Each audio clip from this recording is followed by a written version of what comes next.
Well, this very large box has arrived today. This is Onslaught 2 for Cthulhu Wars. It's a big box. The previous Onslaught came in multiple boxes, 3 pretty large boxes. This is all bound together in one large box with an awful lot of tape. Mine comes from the Hong Kong distribution hub because I live in Korea. So I guess I might be getting it a little earlier than some. So let's take a look inside.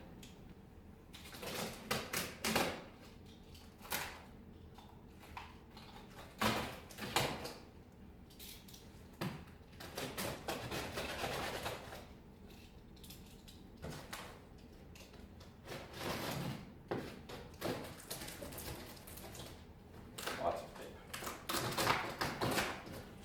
So like the last time, I went in pretty much whole hog. I really like Cthulhu Wars. It's exactly the sort of board game that I get into. And living over here, there's absolutely no way to access it, and getting it piecemeal would quadruple the price. So this ridiculously winds up being in some way cheaper for me.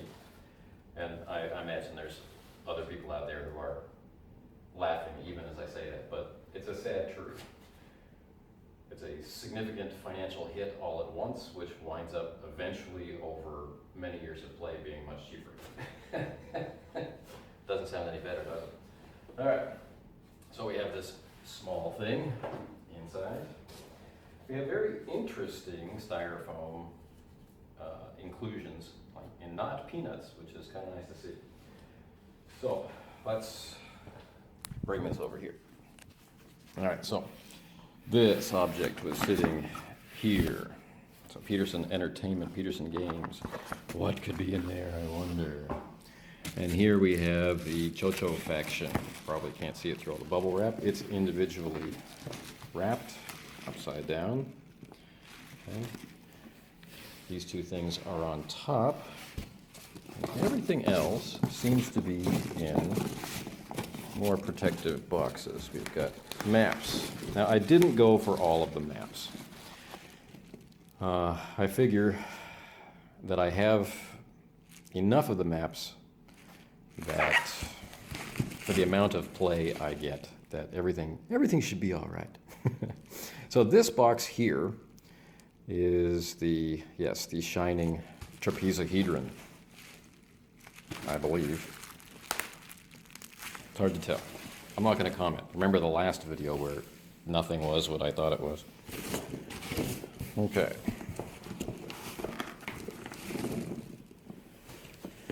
What is this? Let's find out. Let's find out what some of these things are. Okay, definitely not the Shining Trapezohedron. This is the Omega Edition rulebook. This is very nice. Hardcover, matte finish. Yeah. Full color interior, nice spine. You notice there's none of that horrifying cracking sound when you open it up. Some of the pages. It's very nice white, very crisp white, large print throughout. This is the full rules set up to this point. Some of the amazing art, which I think was initially responsible for why this game took off. What I particularly like about the rules is that it doesn't just tell you what the items can do. It gives you strategies for getting started as a new player with a particular faction, and it also gives you strategies for how to handle the other factions. So, that's a level of commitment to getting the game off the ground that I really appreciate. And so, very nice to have a hardcover full set of rules. We also have this as backers. We also have it in PDF. All right, what is this oblong box? Inside the oblong box, we have some independent grade old ones. Somehow these things always wind up being upside down. Right? Pretty nasty looking things. And the independent Great Old Ones heavy cardstock cards, including the Hound of Tyndalos. So that's kind of exciting. Like, notice how heavy the cardstock is on this material. More boxes to open. So here we have a representation of Nyarlathotep. Right? So, as is in his independent Great Old One guise, perhaps. I'm not sure if these are the glow-in-the-dark figures or not. I'm leaning towards not. But at this point in time, until I get everything unboxed, I'm not going to comment on what things are. I'm just going to show them. Inside the second small cardboard box was Ithaqua, and down in there, the King in Yellow. So this box is filled with figures and cards. Taking those out of the way, we can see this white box down here. Let's find out what this is. This box is filled with more cardstock, which I'm reluctant to take out at this time.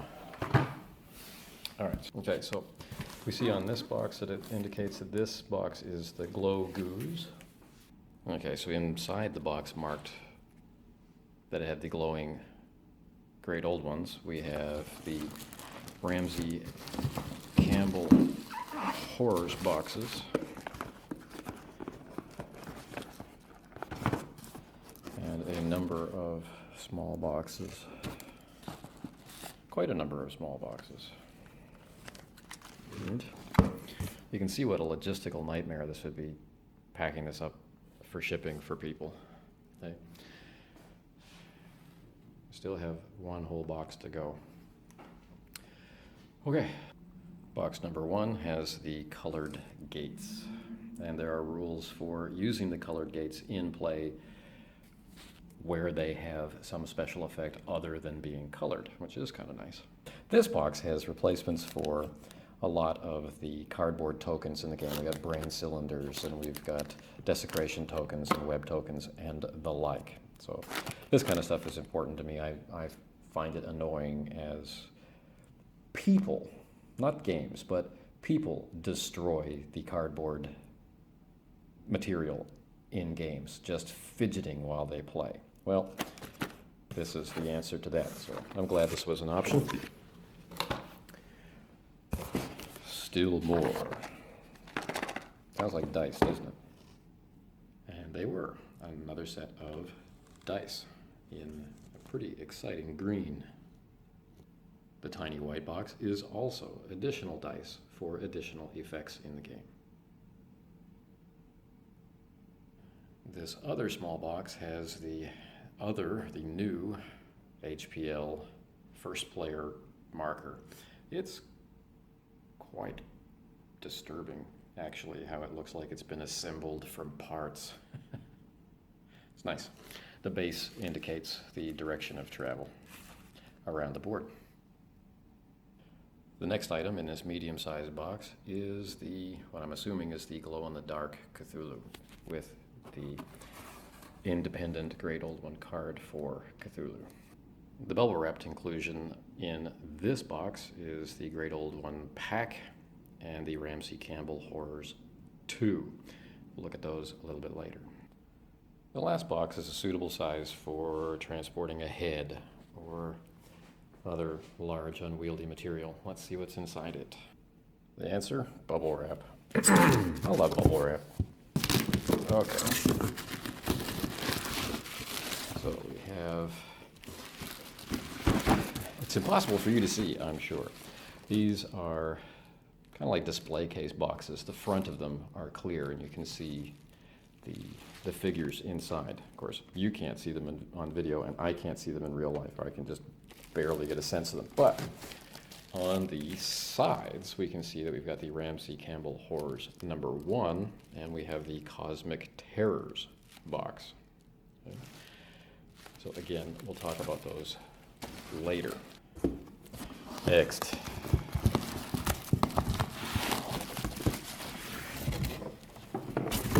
All right.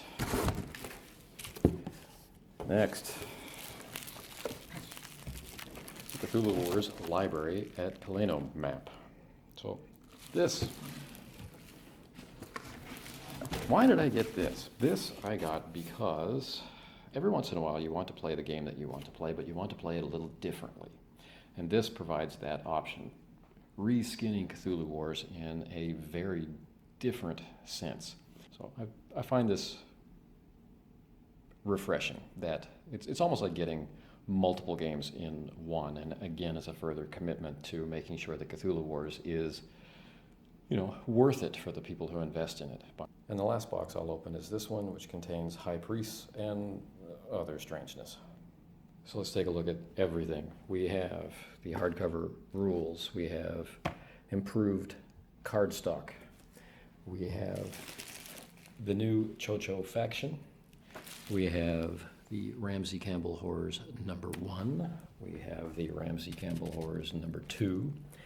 We have the Great Old Ones pack. We have the Cosmic Terrors pack. We have the Library at Cthulhu map. We have the High Priests and other items. And over here, we have the rest of the independent Great Old Ones.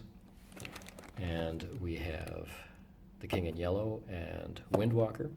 And we have Nyarlathotep and heavy cardstock versions of the cards and spellbooks for the independent Great Old Ones and other aspects of the game.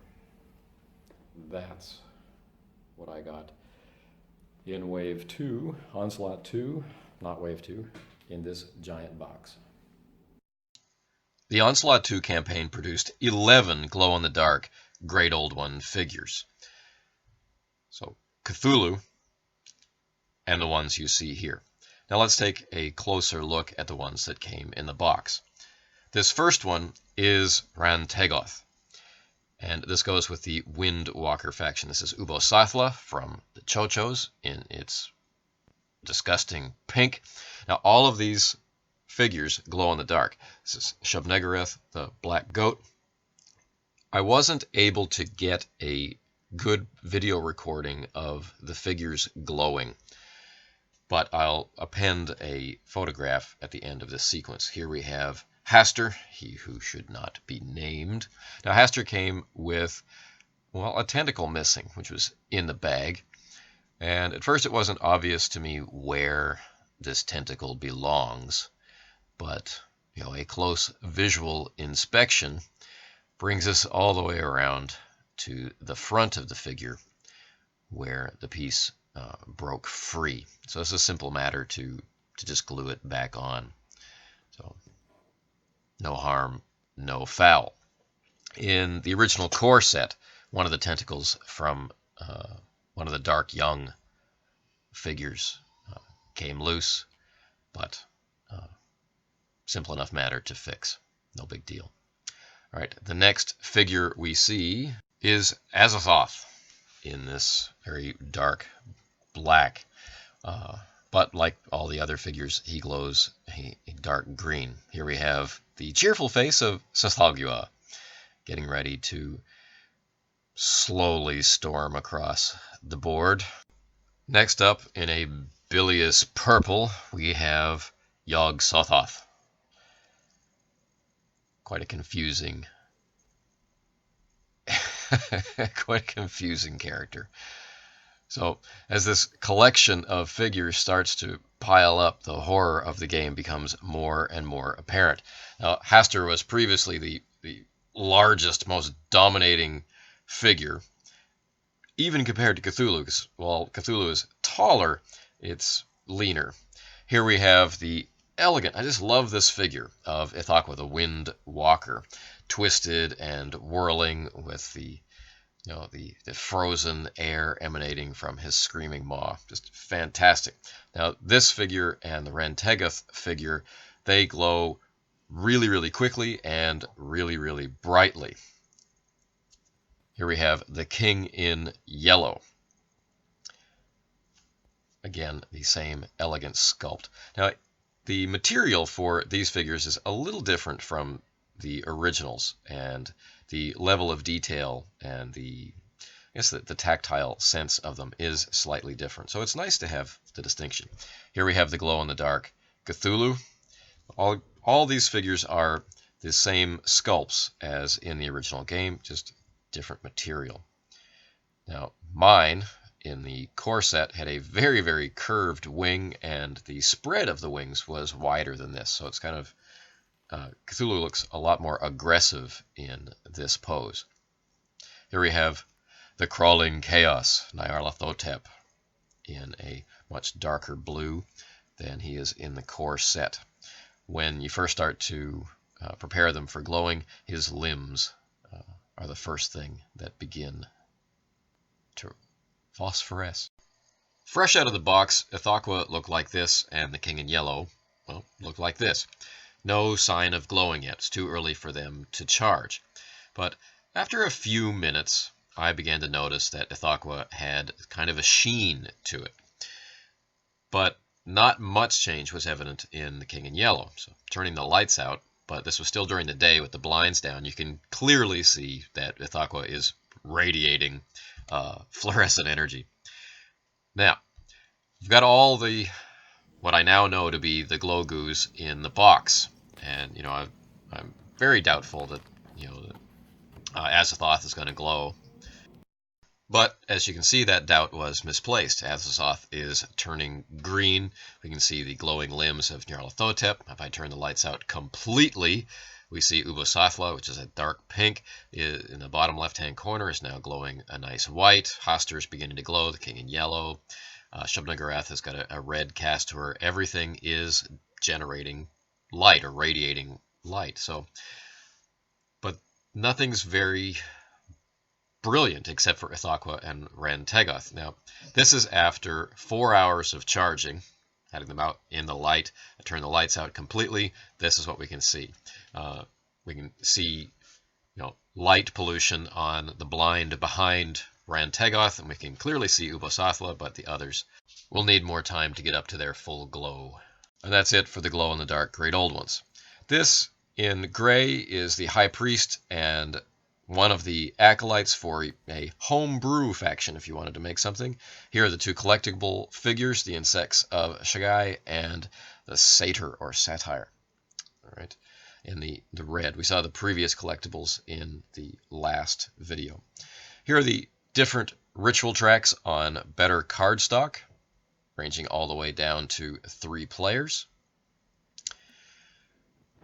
No differences there, just different material. We have the Doom track, again, on better material. See, it's slightly thicker than the originals. All right, take a look at that. And we also see faction cards here. These are corrected faction cards to represent some changes made after several years of having the game out in the wild. We got Black Goat, Opener of the Way, Cthulhu, and Windwalker. Also included are heavy cardstock versions of the spells or spell books that have been changed. Here we have Cthulhu and Gahatanatha as independent Great Old Ones, and the cards which I've shown you before earlier in the video. The loyalty cards for the independent Great Old Ones you might incorporate. This is just a look at the back of the faction cards, and the back of the spell cards, and the back of the loyalty cards for completeness, if nothing else. Now let's talk about bubble wrap. I really have a fondness for bubble wrap, and it's very obvious that the fulfillment company learned a lot from previous fulfillment drives for Cthulhu Wars products. It's almost like hospital corners how the bubble wrap has been put around. Here I've already opened this end of the package. We've got 3 layers of bubble wrap, and everything's taped so nothing moves, and the boxes aren't crushed or distorted in any way. If you watched the last unboxing video I did, there was some slight damage, even though they were in nice heavy cardboard for packing, but all of these came through in pristine condition. Right, so we've got Cosmic Terrors. adding some massive figures to the lineup and really changing how the game can play. We've got the Great Old Ones pack number 4 with some really distorted looking figures. We've got the 2 Ramsey Campbell packs. It's nice to be able to have these, kind of iconic characters added to the game. I'm a huge fan of Igalanak, always have been since the early days of playing Call of Cthulhu. So it's, this is kind of cool. While I'm not so much of a miniatures player in role-playing games, my wargaming thrives on the quality of the miniatures. So just take a look at just how twisted and disturbing some of these figures are. But really, when we get to that last pack, the Cosmic Terrors pack, you'll see perhaps the most immense figure of them all in the form of the Dole. You can just see it on the right side of the screen there. Massive maw erupting up out of the earth. And we'll see if we can get a slightly better look at it. There it is, the huge curving neck. And a pretty small footprint considering how large it is. But just to use the X-Acto knife for scale, this is a really massive figure. Okay, so here are the 4 kind of showpiece expansions. Let's take a look at the Chocho box. So maintaining the same theme as all the other expansions, it's a primarily black box with the thematic tentacles around the edge and its centered image. And then on one side we'll have the name, and on the other side we'll have one of those lovely actual size images. And here we have Ubo Safla, the kind of servant Great Old One of the Chochos. This faction is a human-centered faction, and I don't know if that was the reason why they ended up being pink, or if just pink was one of the last colors left, but this adds a lot of very different choices into the game, as does each expansion faction in this very asynchronous game of domination and destruction of the entire universe.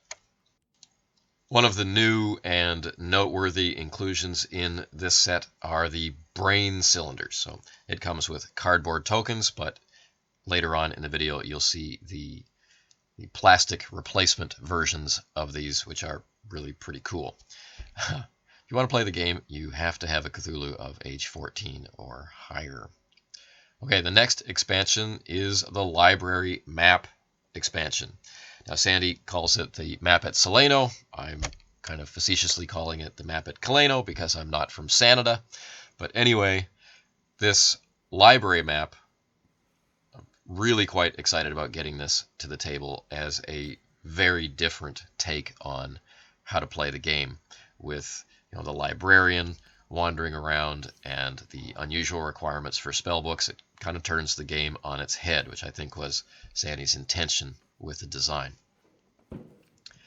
All kinds of stuff included in here, not the least of which is the giant map, the silence tokens, different library books, and one more die. There are now quite a number of new die types added to the game. If I remember correctly, it's 29 were included in this. There's new battle dice, there's Dread Curse dice, Thousand Forms dice, Groth dice, Ubo Safla dice, and Azazoth dice. Don't quote me on that.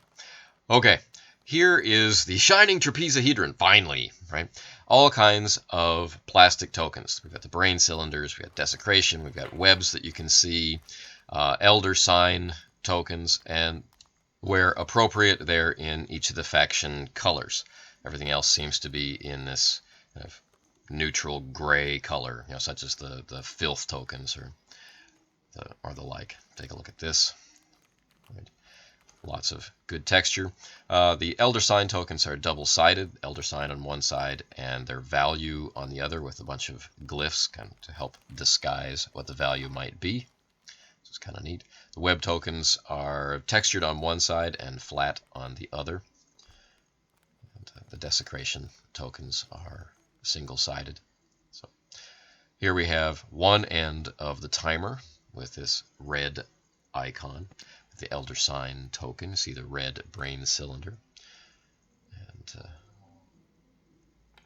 so yeah, all of these to replace the cardboard components which fidgeting hands can destroy. This is pretty impressive, isn't it? Even the bottom is textured. Single-sided, and the texture is on this side, kind of rounded, raised. So this plus the upgraded loyalty cards makes up the Shining Trapezohedron, which we've talked about so much in this video. Here's the other end, another different icon. And that concludes this unboxing for Onslaught 2. Thanks very much to Peterson Games for making it happen.